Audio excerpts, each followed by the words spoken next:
Hello, boys and girls. This is Mr. Roberts, and I would like to read to you a story called What Does Love Look Like by Jenette Oak. Let's find out.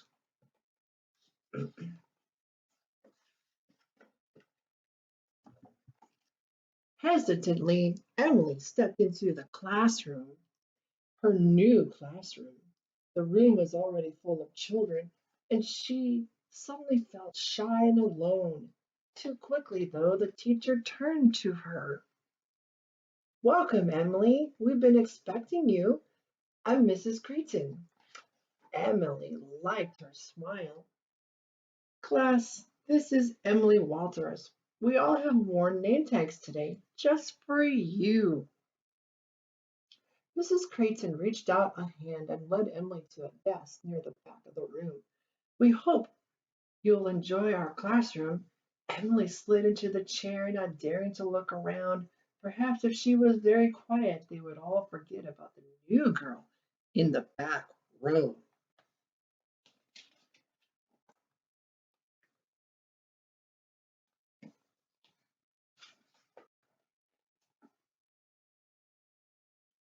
Mrs. Creighton removed her reading glasses and set them on her desk. We have been learning all about things you can see and measure this week, but there are many things that you can't hold in your hand or touch. Things you can't measure with a ruler or in ounces, and they are just as real. A boy in the first row shuffled his feet. You mean like air? That's a very good observation, Bobby, but air can be measured. One girl near Emily giggled, and Emily felt badly for Bobby. What if she had said the same thing? You and I can't measure air, went on Mrs. Creighton. I can't say to you, give me a cupful of air, or pour a little more air into my pail, but there are instruments that can measure air, so we know a lot about it. Mrs. Creighton paused for a moment. I was thinking of totally different things, like love, for instance. Is love real? Several heads nodded energetically. A few of Emily's classmates even dared to say yes, all in chorus, soft and drawn out. But if you were to draw a picture of love, what would you draw?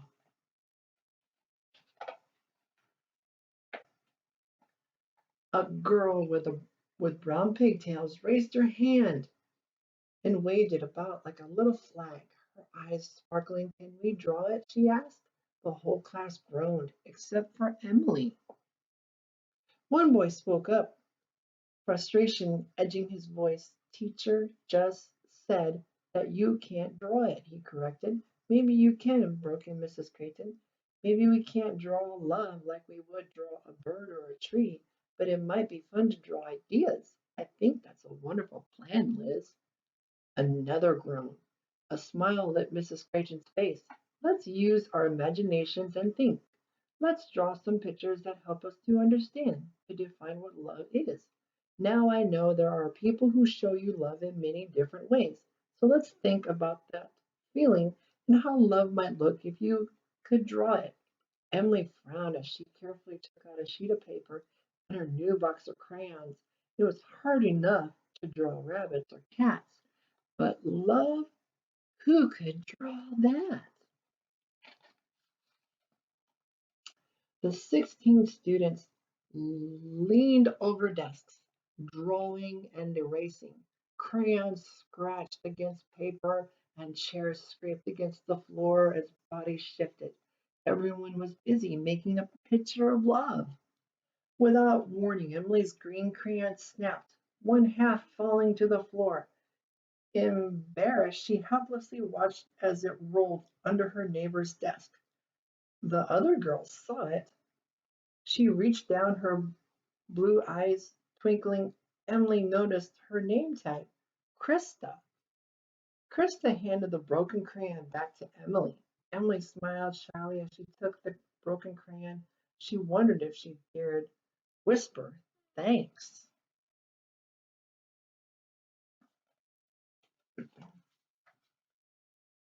After several more minutes, Mrs. Creighton stood. I think it's time to see where your imaginations have taken you, she announced. Who would like to be first? Emily slid low in her chair, hoping no one would volunteer her. She was thankful when Stacy raised her hand. Stacy scrambled from her desk and marched to the front of the class where she held her picture up high. Tell us why you drew a flower, Stacy, prompted the teacher. I think love would be pretty and have bright colors. It makes people feel happy inside. Stacy beamed first toward Mrs. Creighton, then toward the entire class. Very good, said Mrs. Creighton, and the class clapped.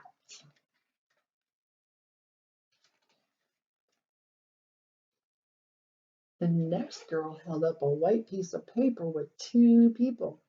One held a big chocolate bar that she had broken in two and was handing one piece to the other person. Emily thought it was a nice picture.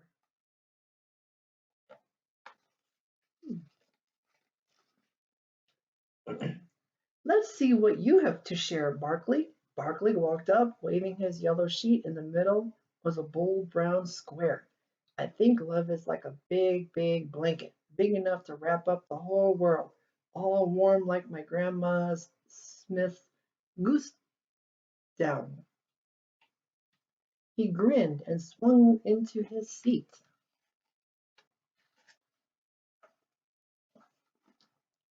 And then it was the girl next to Emily's turn. This is a tree, Krista began, wriggling nervously. Someone smothered a laugh at a stern look from Mrs. Creighton. Krista wriggled even more and turned back to her picture, now looking at her classmates. I think I think that love has lots of branches. The branches are people.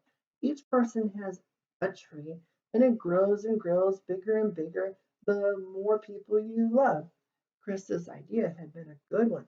Emily glanced down at her own sheet, suddenly unsure. Hmm. Down the row they went. One girl had kind of a messy sheet. I think love is like a big, long, humongous table with a place for everyone.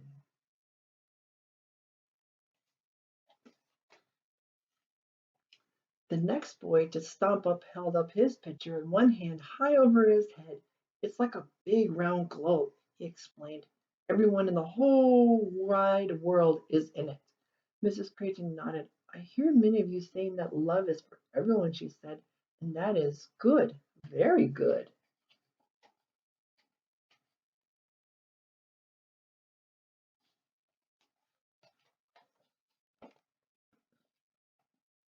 A girl thumped to the front of the room on her crutches, her paper scrunched against the hard wood.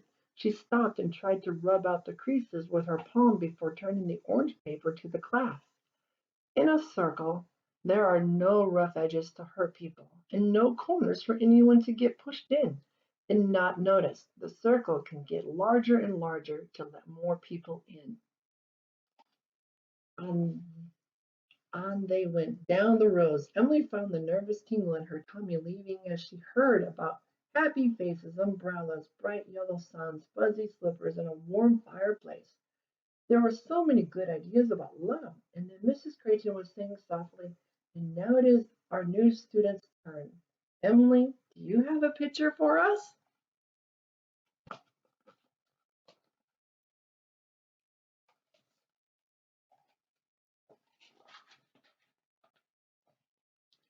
Emily rose slowly from her seat and dipped her head shyly.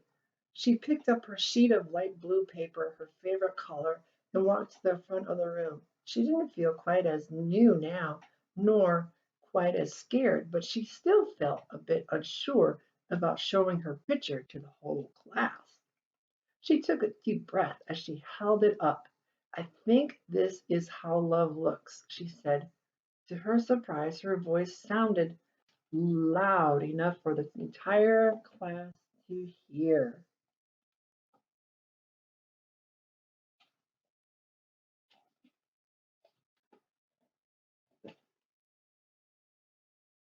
Hmm.